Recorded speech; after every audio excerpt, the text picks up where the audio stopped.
Conectado está de volta com o Reni Oswald, que é o nosso analista, o cientista político, analista de conflito. E o conflito é aqui no Brasil, né? A gente está falando justamente sobre os protestos de domingo e como está a crise política nesse momento no Brasil. A gente terminou o primeiro bloco falando, Reni, justamente desse desalinhamento entre a Dilma e o Congresso e também a briga entre os dois poderes, é isso? Não seria uma briga, né? Mas é uma crise criada entre o Legislativo e o Executivo pelo governo, pelo Executivo. O PT ele se comporta de uma forma intransigente e nós vivemos um sistema, o sistema político brasileiro é um presidencialismo de coalizão. O que significa isso? Que você tem um executivo, que é o cargo máximo, que é o presidente, mas precisa de uma coalizão como se fosse uma espécie de parlamentarismo. Então o Brasil ele pegou o sistema presidencialista, que é clássico americano, e o sistema parlamentarista clássico europeu e misturou os dois num só. Então, existe um presidente, não um primeiro-ministro, como no parlamentarismo, mas esse presidente ele precisa criar uma coalizão no parlamento forte para conseguir governar. Esse é o mecanismo da política brasileira. Como que se faz isso? Você precisa satisfazer as necessidades da sua coalizão.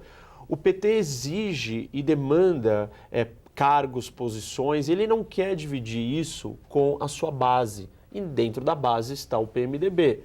Então, essa posição intransigente cria uma tensão. E o PMDB, que controla a Câmara e o Senado, que tem a presidência das duas casas, está bastante irritado. E nós estamos vendo situações onde o Senado desafia o Executivo, onde a Câmara não aprova e nem passa, e está se comportando como se fosse quase uma oposição. Então, que base é essa? O governo perdeu o apoio político. Isso é crítico para a gente entender os riscos da governabilidade ou da continuidade do governo. Porque um processo de impeachment, por exemplo... Que está fora, né? Está fora porque não existe hoje um fato jurídico, né? Ele se inicia... crime contra ela, se inicia com uma prova de um crime cometido e esse aspecto jurídico não existe, mas todo o processo de impeachment não é um processo legal, é um processo político. Ou seja, o Collor ele foi impeached, mas ele não foi condenado pelo Supremo depois. Então ele não era, criminalmente falando, ele não foi culpado, mas politicamente ele foi punido. Agora, Reni, como é que essa mulher, essa nossa presidente, vai conseguir ter ambiente também, com tanta pressão, com tudo que está acontecendo? Tudo bem, não pode ter o impeachment, mas eu fico imaginando alguém que não possa governar, que não tenha liberdade, que está desalinhada com o Congresso, que o próprio Congresso não quer estar com ela, entendeu? Não está do lado dela, está ficando cada vez mais isolada. A gente está no começo ainda. Então, tem duas coisas. Tem um ponto que é importante a gente ressaltar, que por enquanto não existe fato jurídico, mas as investigações do Petrolão apenas estão começando. Tem muito mais delações premiadas para serem reveladas, tem muito mais coisa acontecendo.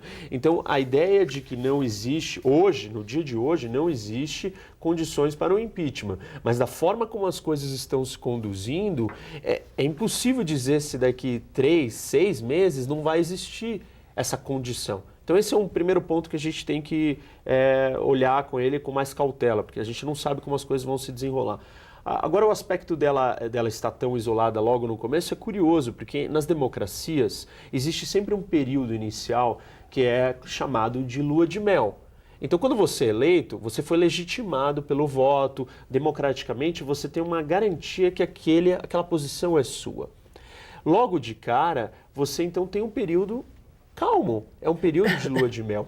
Numa ditadura é o inverso. As ditaduras elas olham para o que está acontecendo e o momento que elas estão mais instáveis é logo no começo. Porque o ditador tomou o poder na base da força, então ele precisa colocar os seus aliados nas posições certas, precisa matar os inimigos, ele precisa se consolidar. É mais turbulento. Então, conforme o tempo vai passando na ditadura, ele vai ficando mais seguro. Na democracia, o inverso. Conforme o tempo vai passando, você vai ficando mais desgastado, a população quer mudança, você não tem mais capital político, vontade política e força política de fazer as mudanças que o povo quer.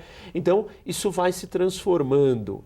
E você acha que vai se transformar? Quer dizer, está sendo combinado já um encontro e um protesto maior no dia 12 de abril.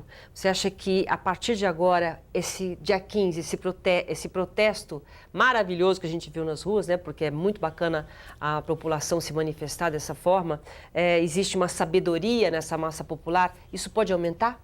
Pode, deve e muito, só que aí a coisa vai ficar muito ruim. São Paulo tomou a liderança dessa vez e o que está evidente é que o próximo protesto vai trazer o resto do Brasil massivamente. O número em São Paulo deve crescer, porque, como você comentou, o protesto foi extremamente pacífico, foi um ato de civilidade, todo mundo, gente de todas as idades. Então, com certeza, isso deve crescer muito e a situação vai piorar demais para o governo.